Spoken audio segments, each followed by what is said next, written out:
All that we have invented, the symbols in a church, the rituals, they're all put there by thought. Thought has invented these things. Invented the Savior, invented the temples in India and the contents of the temples. Thought has invented all these things called sacred. You can't deny that. So thought in itself is not sacred. And when thought invents God, God is not sacred. So, what is sacred?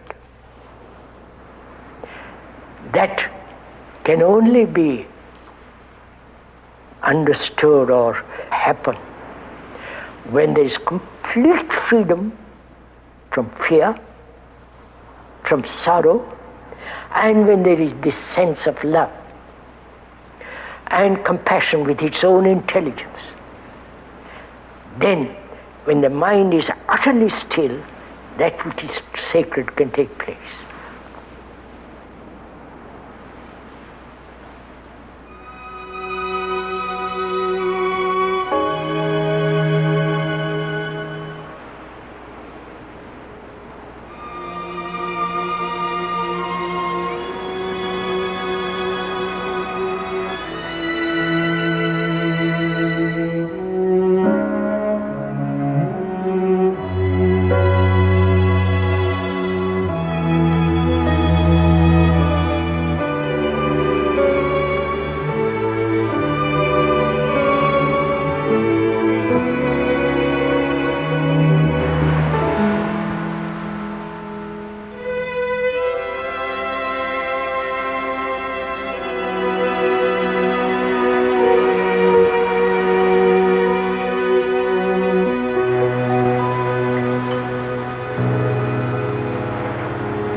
It was a late summer afternoon.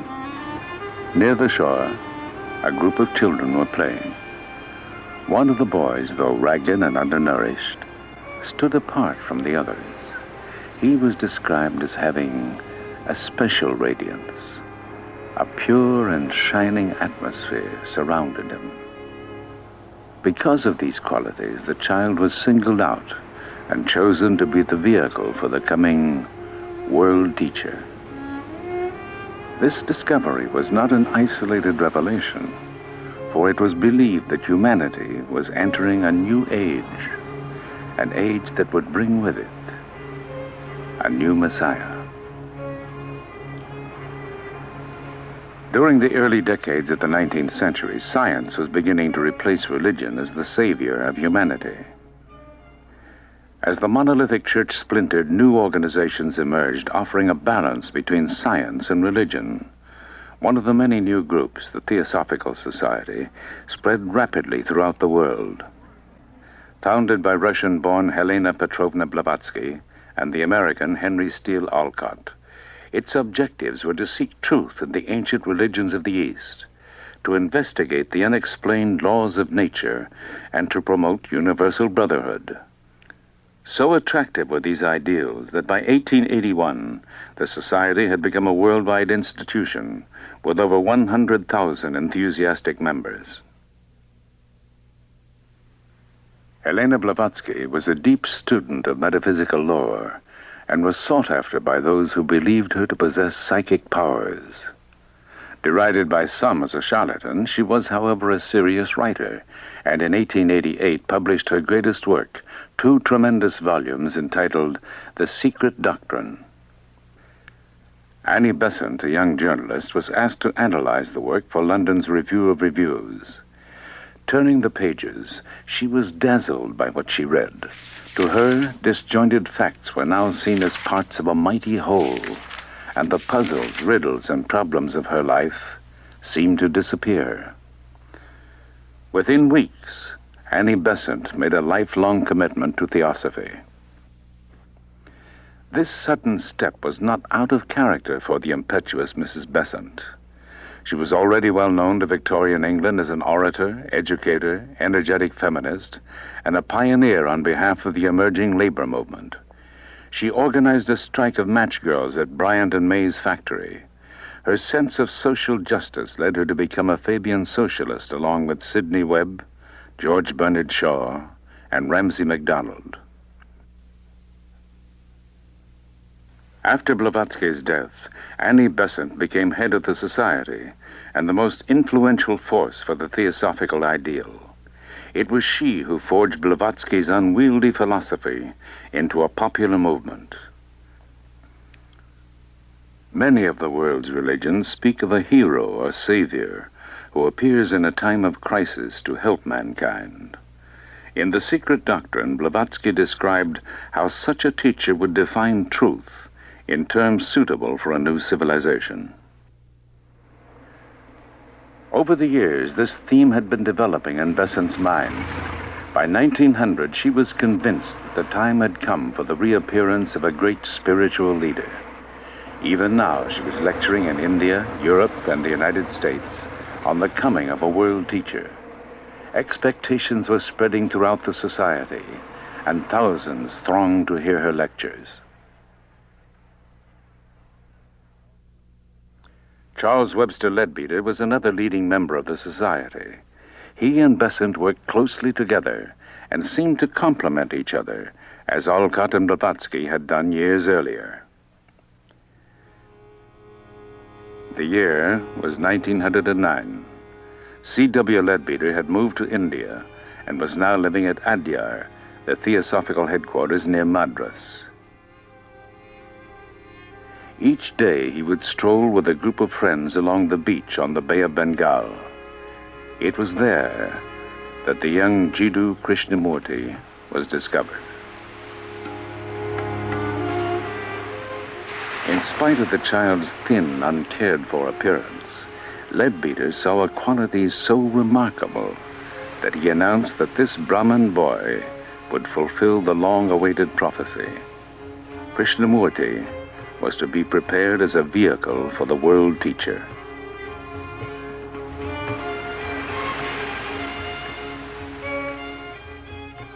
The child's mother, Sanjivama, had died some years earlier, and the 14-year-old boy had come to live with his father and 3 brothers just outside the society's compound. The dreamy boy suffered from malaria, and illness often kept him from school. He was unassuming and yielded easily to the suggestions of others. He seemed to live in another world, often oblivious to what was going on around him. There was a curious emptiness. Krishnamurti and his younger brother Nityananda were especially close, and when told of the opportunity of being prepared for great things, he refused unless Nietzsche could be with him. On November 27, 1909, Annie Besant returned to India and met the brothers for the first time. An affectionate bond was formed as she became to the shy Krishnamurti a mother, teacher, and friend. To Annie Besant, the responsibility for guiding the boy's future became a sacred trust. It was decided that the time had come to introduce Krishnamurti to the world. For this purpose, the Order of the Star in the East was formed. With Krishnamurti as its nominal head and under the guidance of Annie Besant, the order hoped to prepare its members to accept the world teacher and his message. During the Theosophical Convention held at Benares that year, nearly 400 new members joined the Order of the Star. A glorious future was foreseen as members spoke of the second coming. In a wave of emotion, the new members fell at the boy's feet, and Mrs. Besant publicly announced that Krishnamurti was to indeed become the vehicle for the world teacher. By the end of 1911, the mold had been cast. and the destiny of the young boy seemed assured. Narayana, the boy's father, was not as easily convinced. This deification might make him the laughingstock of India, and he threatened to deprive Mrs. Besant of their custody. She quickly intervened by describing the advantages of an English education and stressed the special advantage of his sons becoming Oxford graduates. On January 19, 1912, Narayana signed a document allowing Krishnamurti and Nitya to be taken to England. He was unaware that it would be 10 years and involve a lengthy lawsuit before his sons were to return.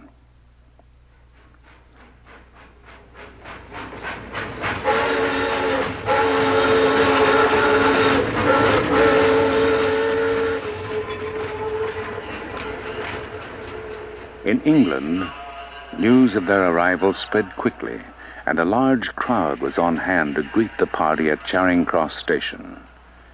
An English theosophist described Krishnamurti on arrival as an odd figure, with long black hair falling almost to his shoulders and enormous dark eyes, which had a vacant look in them.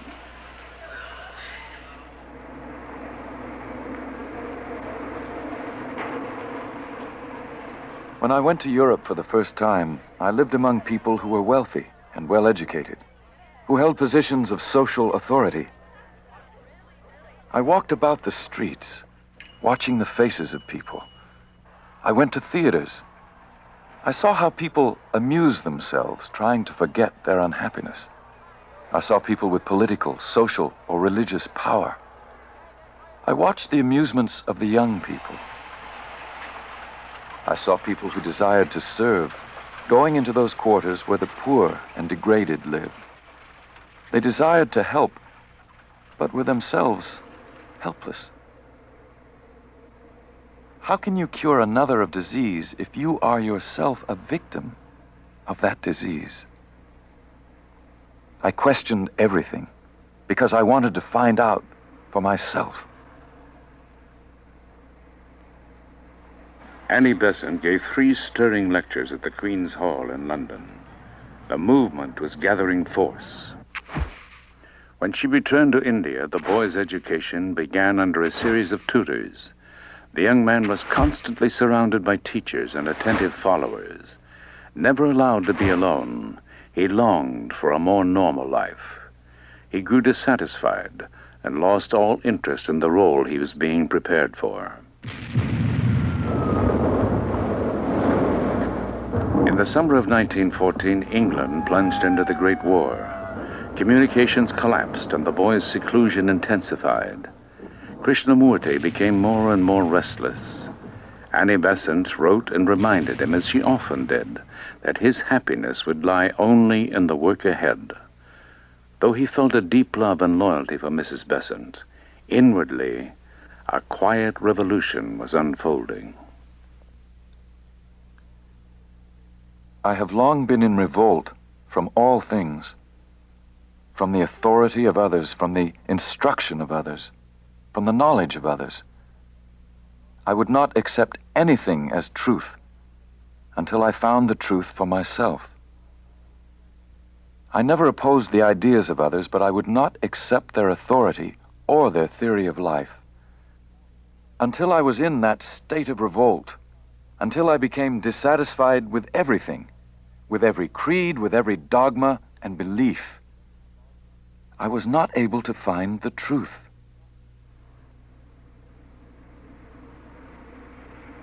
The boys worked hard to pass their college entrance examinations.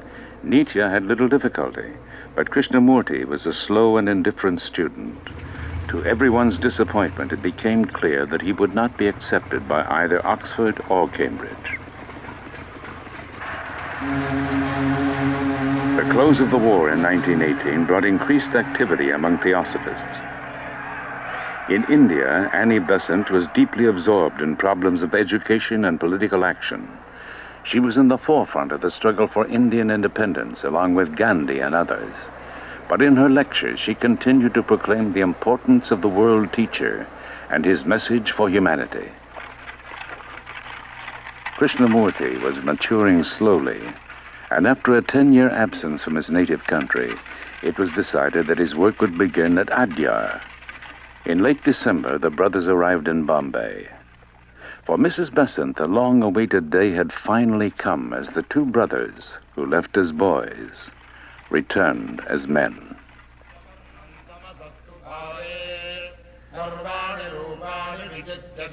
When I came to India, I saw that the people there were deluding themselves equally, carrying on the same old traditions, treating women cruelly.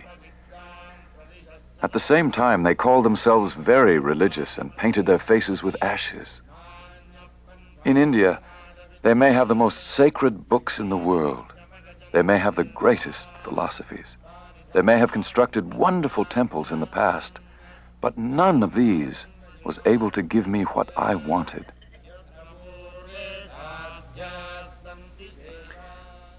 As head of the Order of the Star, the shy young man plunged into his work. He wrote numerous books and articles for Star publications. There were lectures to give and meetings to attend.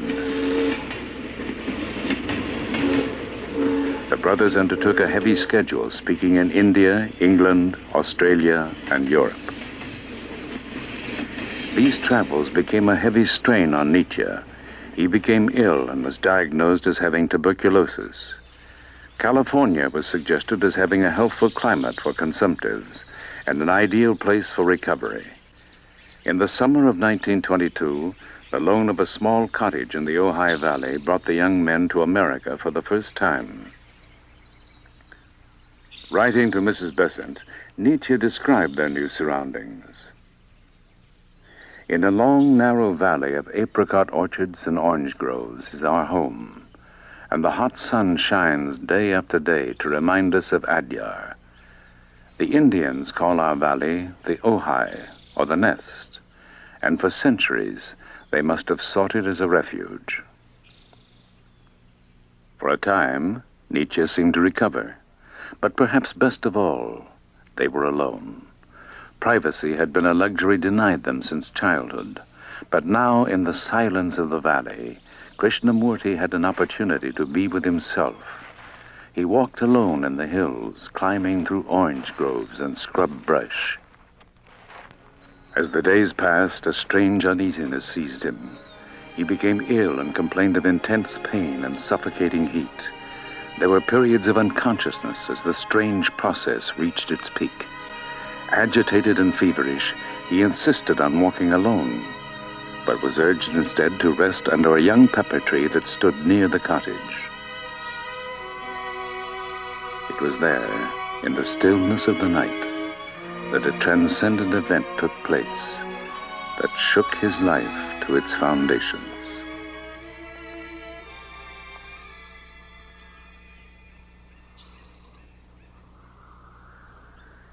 I could feel the wind passing through the trees and the little ant on the blade of grass.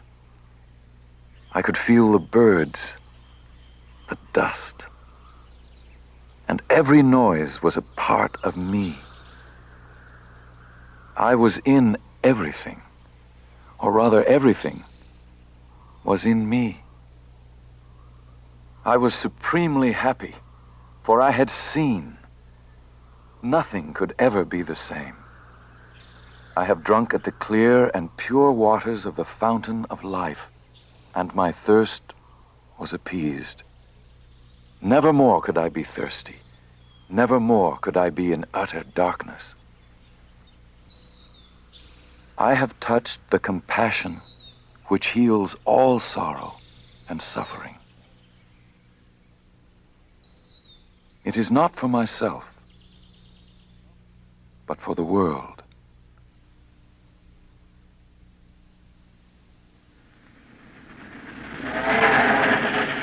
To describe his new perceptions, Krishnamurti embarked on a worldwide speaking tour. The change was unmistakable.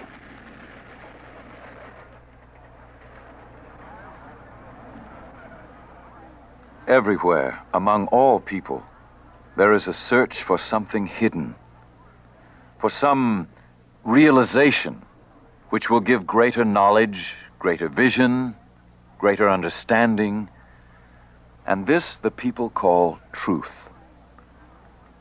They think that truth lies hidden in some distant place, away from life, away from joy, away from sorrow.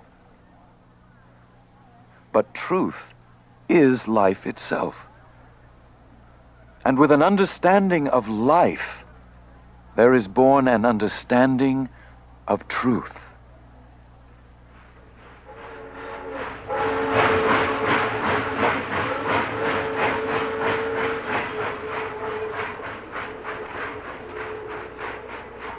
While traveling, a sudden hemorrhage brought back fears for Nietzsche's health. He was weak in high fever and racked with coughing.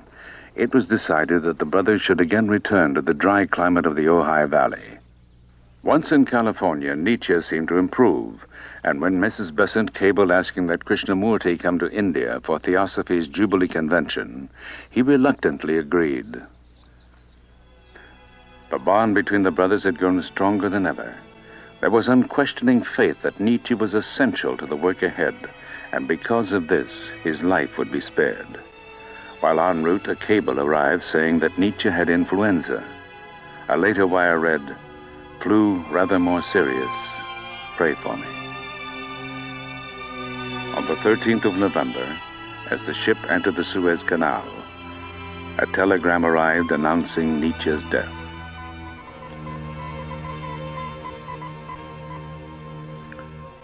The news broke Krishnamurti completely. It did more. His entire philosophy of life, the implicit faith in the future, and Nietzsche's vital part in it all, appeared to be shattered at that moment.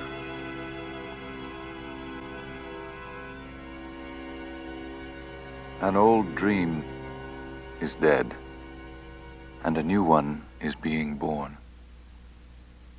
A new vision is coming into being, and a new consciousness is being unfolded. I know now with greater certainty than ever before that there is real beauty in life, real happiness that cannot be shattered by any physical happening, a great strength which cannot be weakened by any passing events, and a great love which is permanent, imperishable, and unconquerable. By the time he reached Madras, his face was quiet and radiant. The Jubilee Convention of 1925 celebrated 50 years in the life of the Theosophical Society. Thousands attended the 4-day gatherings, and events were eagerly reported by newspapers around the world. A Star Congress followed the convention. By this time, the Order of the Star had grown to over 45,000 members. Under the branches of Adya's enormous banyan tree, Krishnamurti spoke of the world teacher. His face was powerful and stern in the twilight, his eyes half veiled as if looking inward. As he spoke, a deep silence spread through the audience. Some felt they saw a light envelop him, and many believed they were in the presence of the Messiah himself. The young man was becoming the focus of deep divisions. While thousands accepted him as the world teacher, others were disturbed by the adoration and attention given him. In the Netherlands, some years earlier, the Baron Philip van Pallandt had given his ancestral home, the Castle Erde, to the Order of the Star. 5,000 wooded acres surrounded the 18th century buildings. The castle had been transformed into a meeting place where small groups gathered yearly.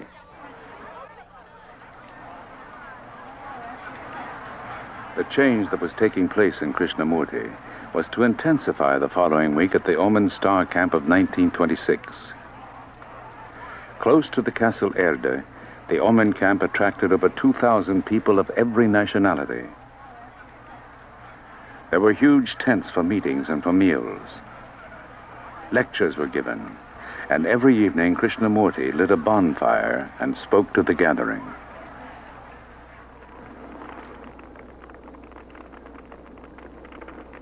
In order to be happy, need we have religions? In order to love, need we build temples? Truth cannot be found in the dark sanctuary of temples, nor in the well-lit halls of organized societies. Neither can it be found in books, nor in ceremonies. Go down to the sea where the breezes are blowing and the waves are breaking over each other. You want to gather and bind all that beauty into a narrow temple. Do not allow your mind or your heart to be bound by anything or anyone. If you do, you will establish another religion, another temple. You must not create little gods and worship at little shrines. Who wants to worship by the light of one candle when you can have the sun?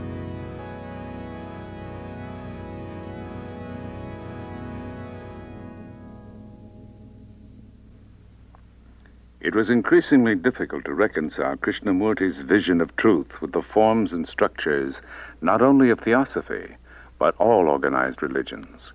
His rejection of spiritual authority was a threat to the society and its lifelong members. There was open hostility as the organization seemed to be pulling apart.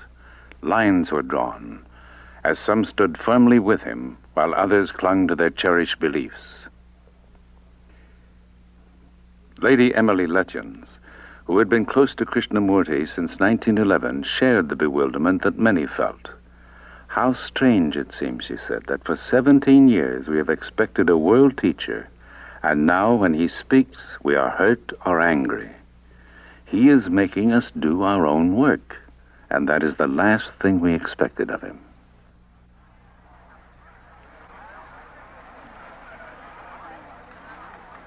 In May of 1928, the first Ojai Star Camp was held under the evergreen oak trees of Southern California. But with each new talk, each meeting, the divisions became more apparent. In failing health, Annie Besant was forced to cancel her public engagements.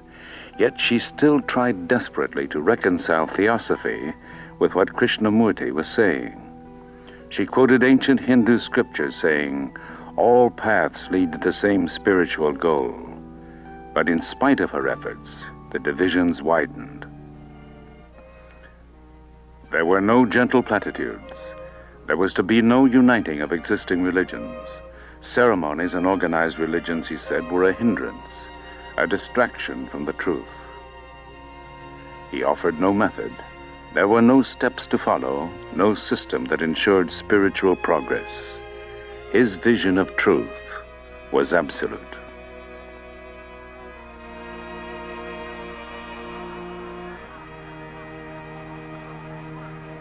In the Netherlands on August 3rd, 1929, at the Oman Gathering, in the presence of Mrs. Besant and over 3,000 Star members, Krishnamurti dissolved the Order of the Star, freeing himself from all claims made for him.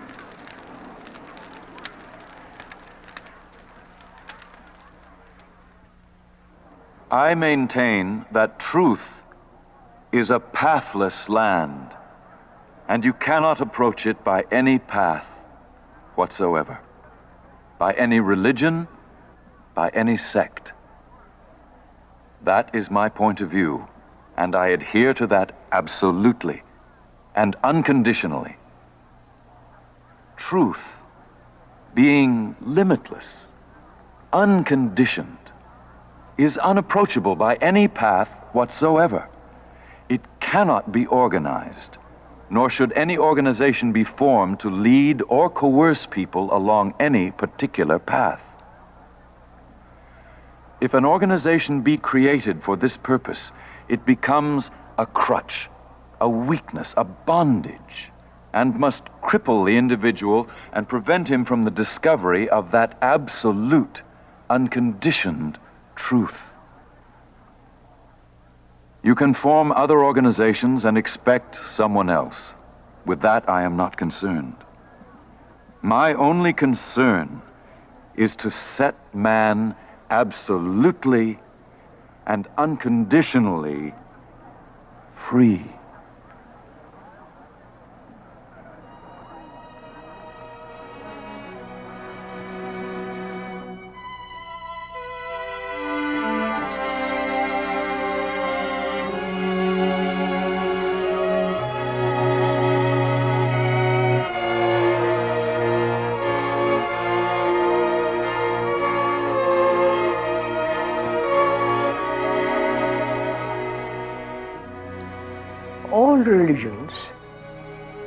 have always said there is only our path, our savior, our system, our belief, our rituals, and only through those we will find salvation. This has been the constant song of all religions. And I happen to have said many, many years ago, which has so true, that there is no path to truth. Truth, according to them, is a fixed point. And if it's a fixed point, you can have as many paths as you like. But if it's not a fixed point, it's a living thing, moving. Movement in the sense in the world of no time, which is a different matter. Naturally, there's no path to it. But you see, we don't want such a dangerous outlook. We want everything fixed. We want every object to be final.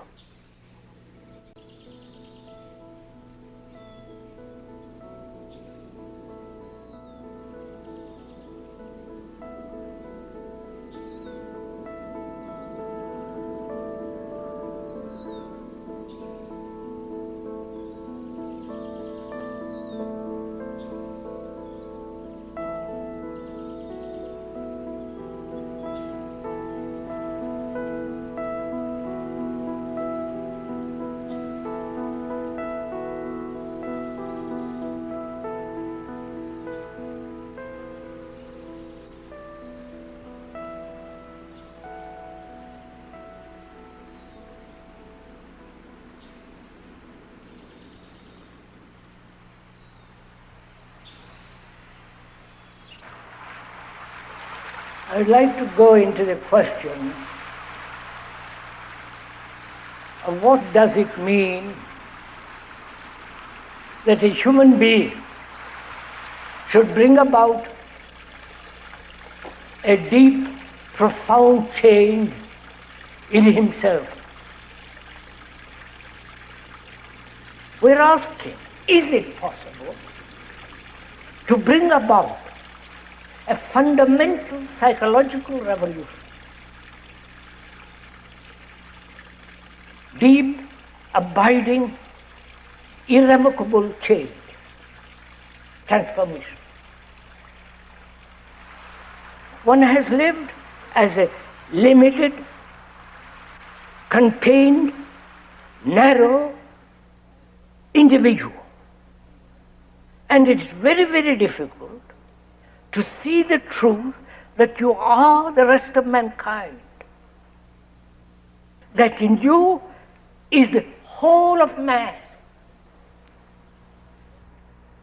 That is, you as a human being is part of the world.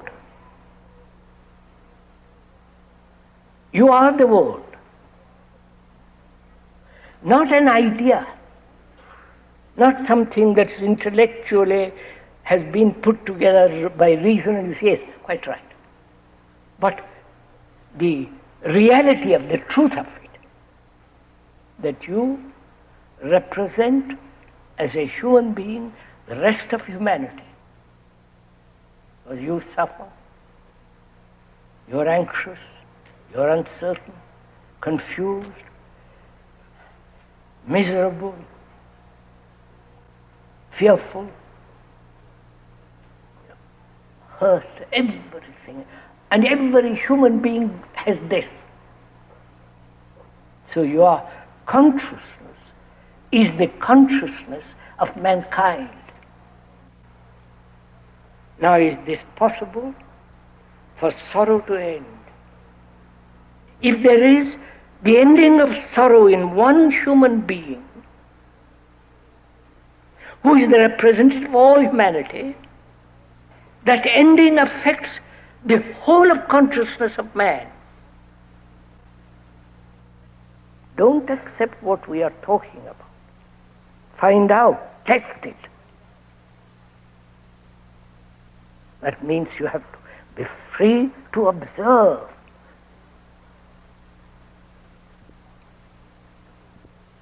To observe without any wish, any longing, any pressure, to observe that is to observe a lovely flower.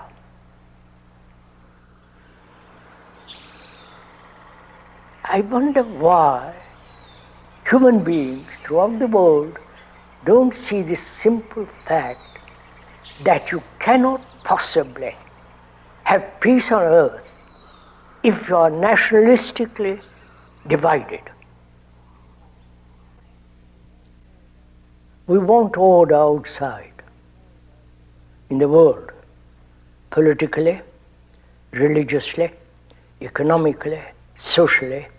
In our relationship with each other, we want order.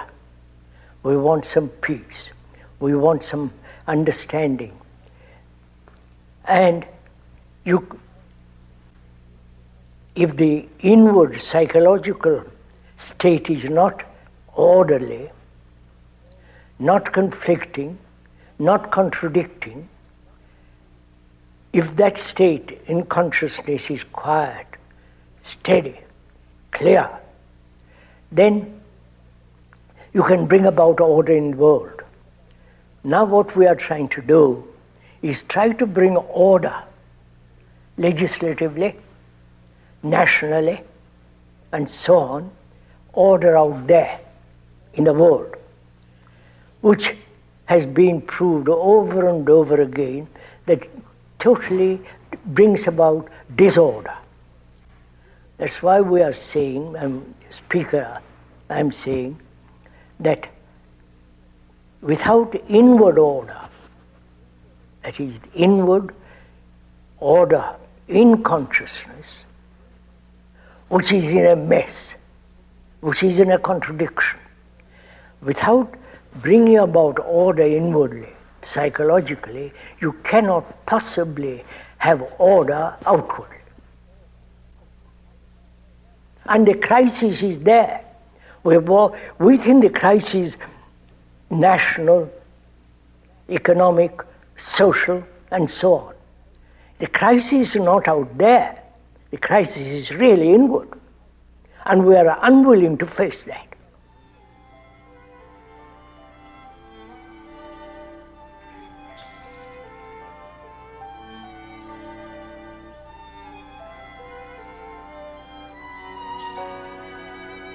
When I get X all by itself, what can we do next? Just thinking of your algebra, what kind of tools could we use?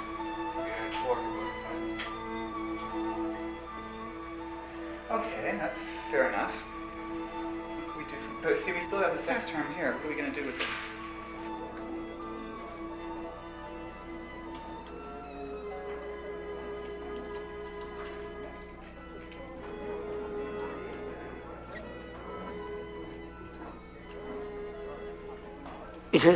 It is our education, way of living and tradition and so on, that something can be given to somebody else.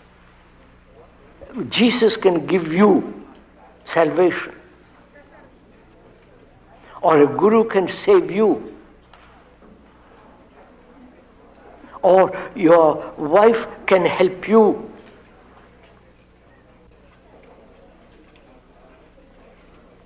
That may be an old, worn-out tradition to which we are clinging. That may be a wrong approach altogether. You have understanding, and I haven't got it. And you are conditioned, you are conditioned in the idea that you can give it to me, right? That may not be the fact at all.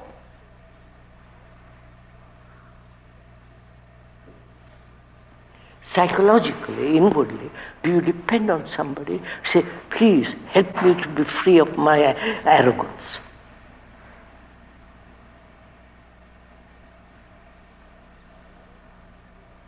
Or in your relationship, you see the arrogance in you, it's gone. You see,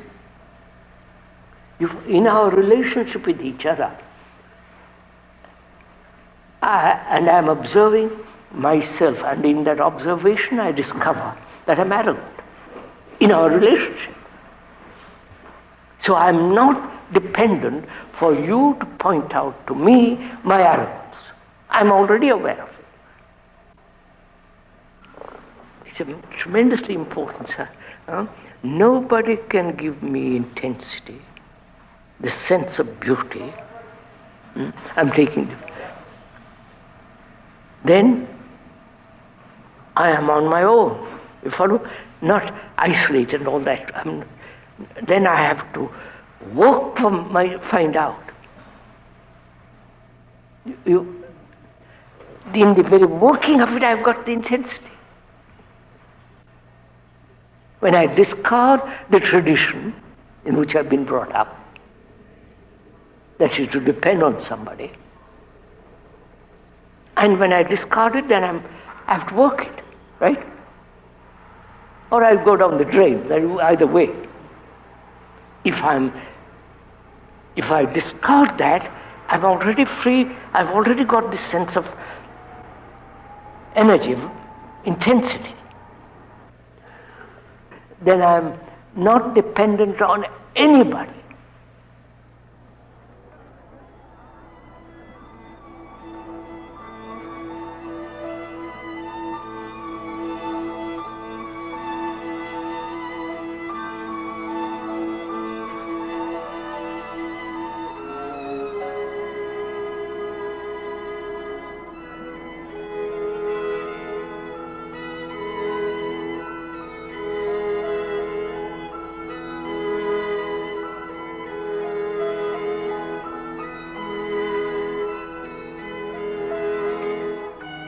Can I observe myself through relationship?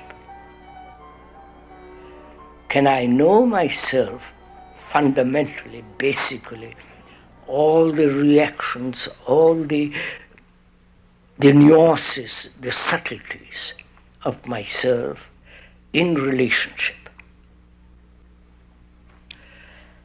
Now, one's relationship with another is based on memory. Right? Would you accept it? On the various images, pictures, conclusions I have drawn about you and you have drawn about me. The various images that I have about you, wife, husband, girl, or boy, or friend, and so on. So there is always image making, right? This is simple, this is normal, this is actually goes on. When one is married or lives with a girl or a boy, every incident, every word, every action creates an image. No? Are we clear on this point? Don't agree with me, please. I'm not trying to persuade you to anything. But actually, you can see it for yourself. A word is registered. If it is pleasant, you purr. It's nice. If it is unpleasant, you immediately shrink from it. And that creates an image. The pleasure creates an image. The shrinking, the withdrawal creates an image. So, our actual relationship with each other is based on various subtle forms of pictures, images, and conclusions. So when there is an image like that, she has and you have, then in there is division. And then the whole conflict begins. Right? Where there is division between two images, there must be conflict. Right? The Jew and the Arab, the Hindu, the Muslim, the Christian, the communist, it's the same phenomenon. It's a basic law that where there is division between people, there must be conflict. Can all this image-making tradition deserve all that end without a single conflict? You understand my question? Are you interested in this? What will you pay for it? That's all you can do. By paying something, you think you'll get it.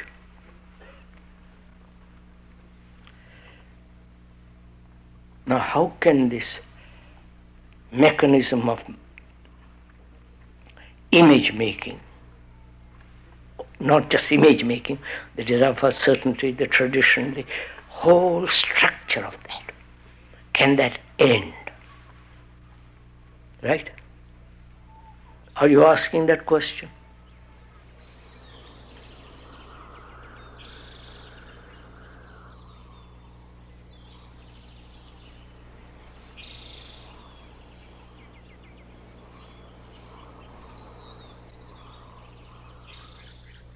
Who is there to tell you what to do? See, when we are children, the parents tell you what to do. That same mentality is cultivated right through life. In school, you are told what to do. In college, you are told what to do. In university, right through life, somebody tells you, this is right, this is wrong, this should be done, that should not be done. Which means what? There is no self-investigation. There is no saying, I am really the rest of mankind, but you are. Because every human being right through the world goes through a great deal of suffering, great deal of pain, great deal of anxiety, uncertain, confused, insecure, like you, like the rest of the world. We don't accept that. We think my suffering is totally separate from other people's suffering. And so we have this mentality that I must have somebody to tell me what to do. Right from the Pope down to the poor parish priest.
Really, one should ask a question, why human beings, though they have extraordinary knowledge, and yet nobody is willing to change?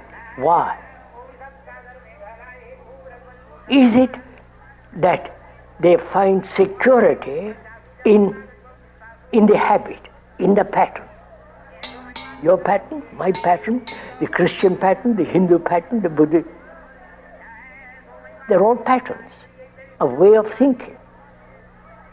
So Patterns may be dangerous altogether because they divide people. And religions have divided people. Their rituals, their beliefs, their faith, their saviors. Now, to break away from all that requires intelligence, requires investigation, study. Nobody is willing to do that. Om Shanti Shanti Shanti Hari Om Tat Sat.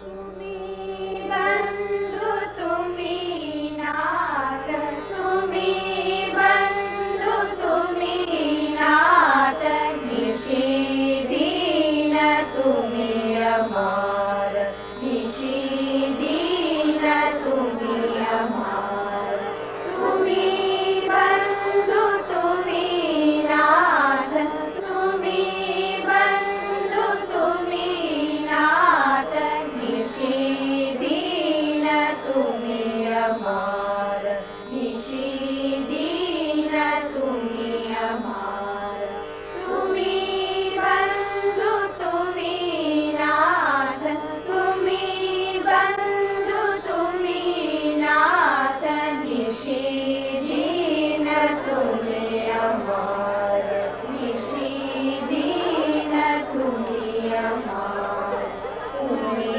shuka tumi shanti, tumi shuka tumi shanti, tumi hai amrita padar, tumi hai amrita padar, tumi bandhu tumi nath, tumi bandhu tumi nath, nishidina tumi amar. From childhood, we are taught comparison. We say you must be as clever as your brother. Or in school, you get better marks than somebody else. So you're always being compared, and you learn to compare, don't you? I say, don't compare yourself with anybody. Right? You ever heard that? Right? Now, why do you compare? To find out who's better. Huh? To find out who's better. To find out if you're better. That is, you compare yourself with her.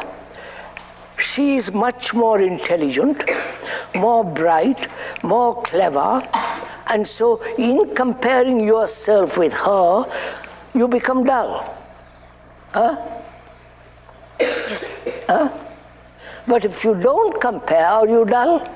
No, you just listen carefully. In examinations, in schools, all through life they're comparing. Tell your teacher, don't compare.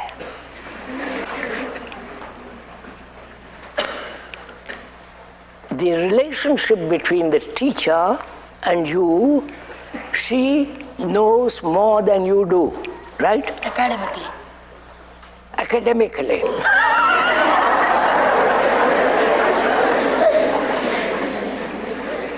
By Jove. Everybody. Academically, you know more than he does. Now, she's teaching you about biology. And she's giving you marks, right? And gradually helping you to pass that examination. Now, can she teach you without the idea of examination? How do you test yourself, sir? What? Without examination. Yes, sir, without examination. How do you test yourself without examination? You mean the examination is going to tell you how you have learned? Maybe, sir. I mean, listen, you're too quick. Find out. You're also used to examinations. That's your tradition. That's your habit. And when you question that, you say, yes, what shall I do? And you get nervous, frightened. When I was learning, when I was at school in England, I never passed one examination. Right?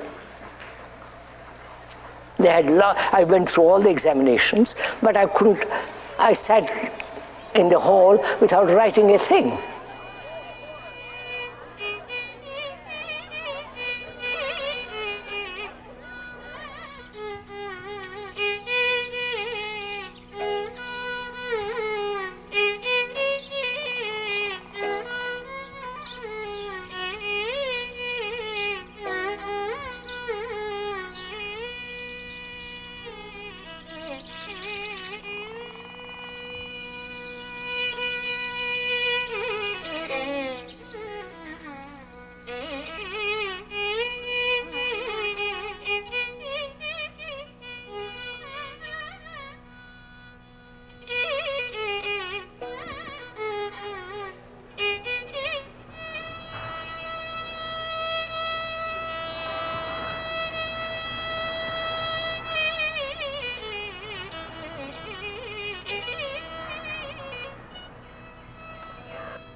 Are you interested in all this? What do you consider is life? Your life. What is your life? What is that life that you daily live? Dependence, attachment, pain, annoyance, anger, irritation, sorrow. You know all this, don't you? This is your daily life. Going to the temple and doing some kind of noise with the bell and doing puja, doing yoga. That we say that is our life. Then what do you mean by a religious life? You tell me. What does religion mean to you? The word religion means to gather all your energy. That's all they mean. Do you understand, sir? To gather all your energy to inquire, to find. Right? Would you... Not all the nonsense of temples, rituals, and all this either, sir. What you put on your head. You see how you all agree? The meaning of the word. That means gathering every particle of energy that you have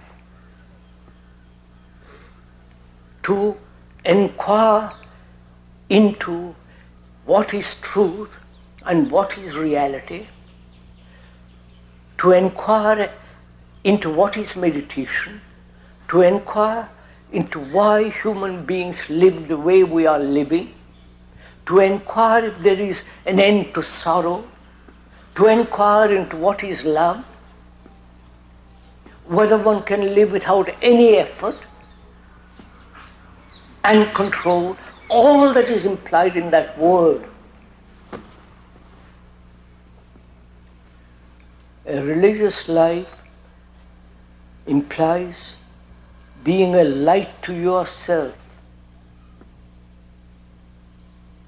which means no outside authority.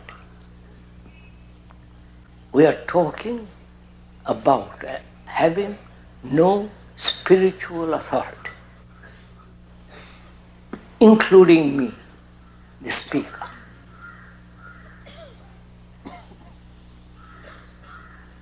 Have you any authority? Spiritual authority?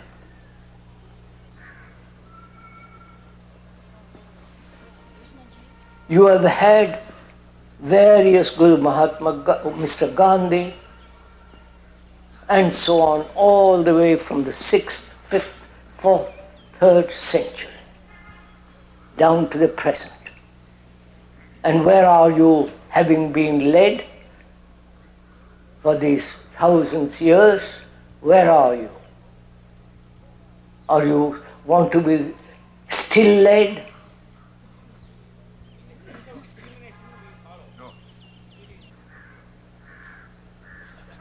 So we are asking you courteously, if you have thrown away your traditions. Traditions being nationality, your caste, your beliefs, your rituals, going to the temples, all that. Have you thrown it away? No? No. Then how can you find out what a religious life is when you are blind?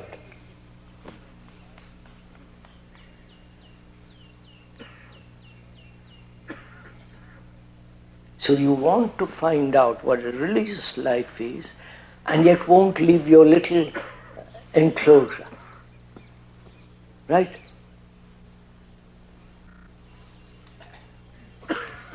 You are tied to your tradition, and you want to inquire into something that demands a mind that is capable, a heart that can really love.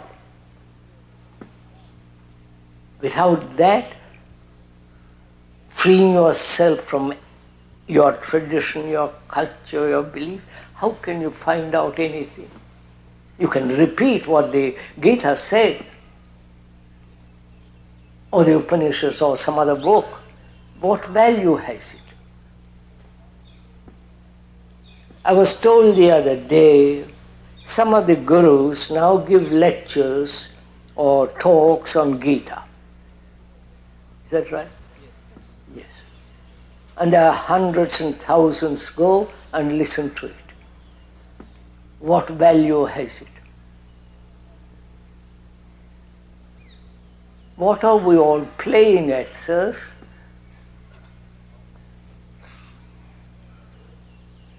Apparently, one doesn't see one's own tragedy.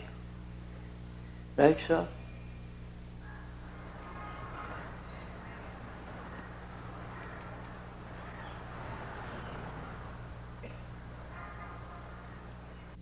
Psychologically, why should I accept what somebody else says?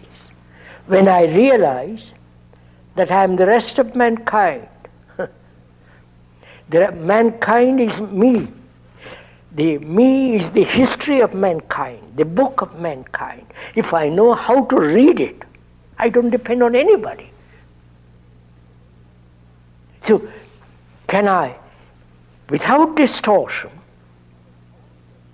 without prejudice, without choice, be aware of the content of this book, which is me? To read it very carefully, never distorting it, requires a great deal of attention, great deal of energy, intensity, immediacy. And we are not willing to do all that because we think that's too tiresome. Tell me quickly what to do and I will do it, or I may not do it. Generally, I may not do it.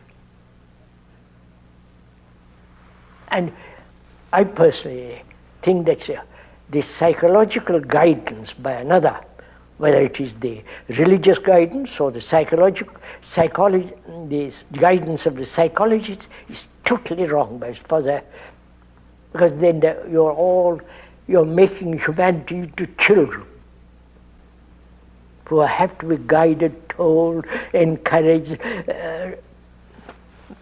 We are grown-up human beings after 5 or 10 million years.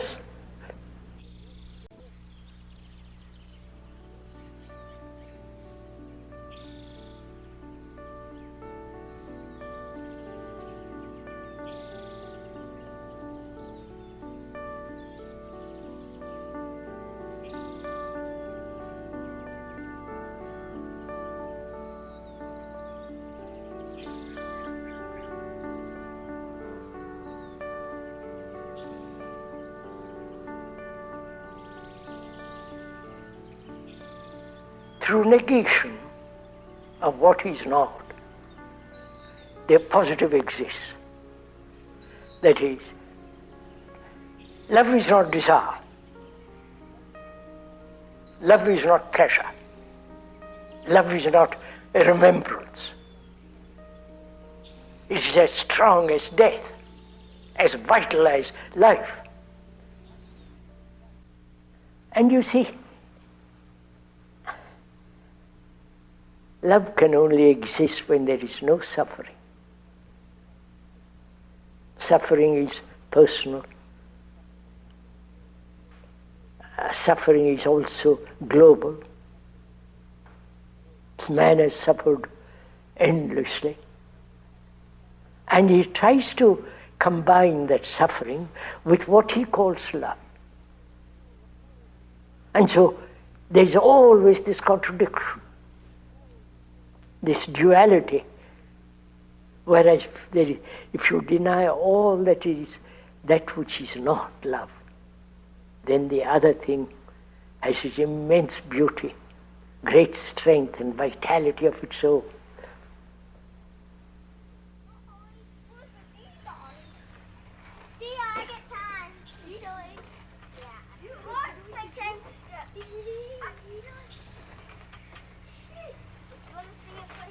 And why do we have to learn mathematics, or why do we have to learn science? Because part of mathematics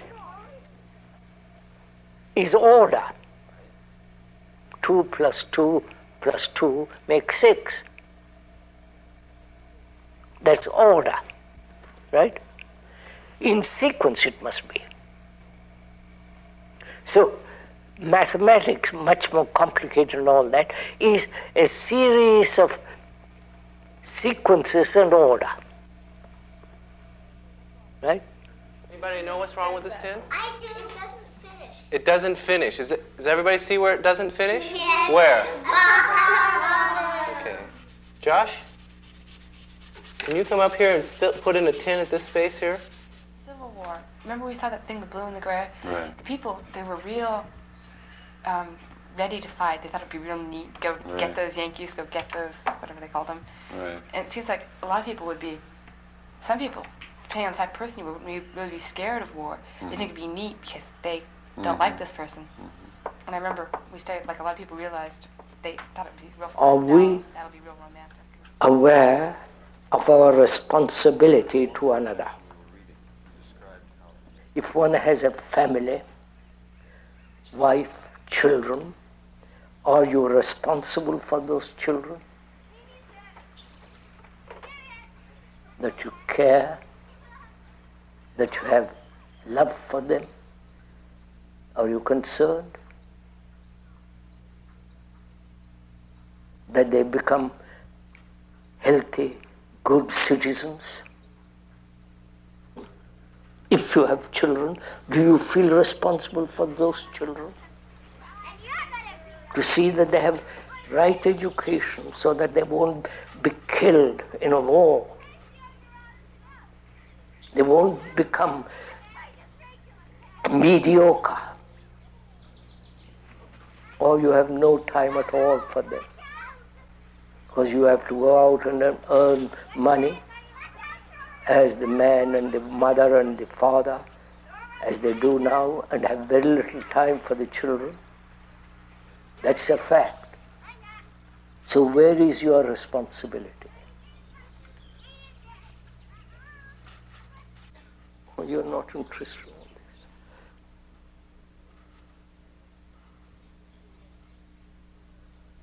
So one asks, what are you interested in? I think that's a legitimate question. You can talk about love, freedom, and the beauty of the sky, but there's only outside interest. But basically, what are we interested in? That's right. You are interested in yourself, right? Which are perfectly right. Each one is interested in himself. On that, our society, culture, religion is based, right? Each one interested in himself, his progress, his expression, in all the rest of it.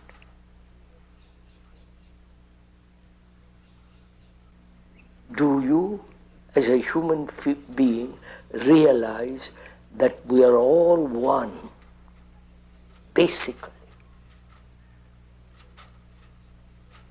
Not as an idea, but as a fact.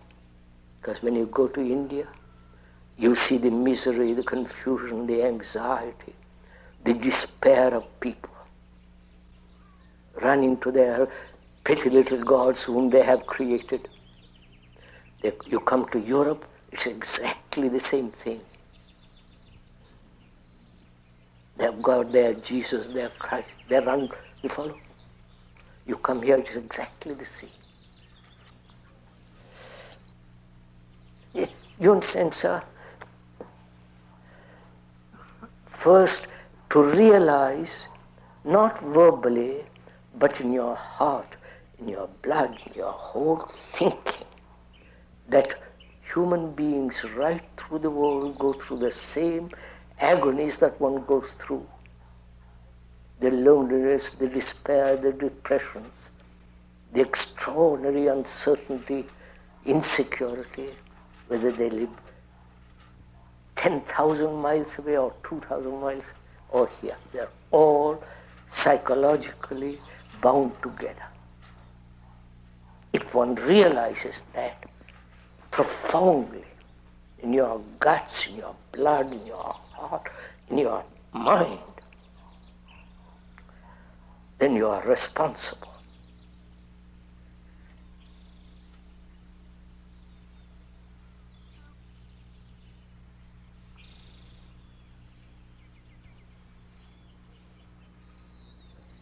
You've heard all this, you as a human being. Why don't you change? What prevents you? If each one of us asks that question, not verbally or merely intellectually as an entertainment, but ask that question most seriously and deeply, what's your answer? What's your answer to this problem that human beings have lived this way for millennia upon millennia? Why haven't they changed? Why haven't you, who are listening now, why haven't you changed? You know, if you don't change, what's the consequences are? You'll be nationalistic, you'll be tribal, insular, isolated, and therefore having no relationship globally, fighting, building up more and more armaments, destroy each other. Now, why don't you, if you are at all serious in this matter, why don't you ask yourself that question? Why am I, a human being who have been through all this, why haven't I changed? What would be your answer? After all, life is one.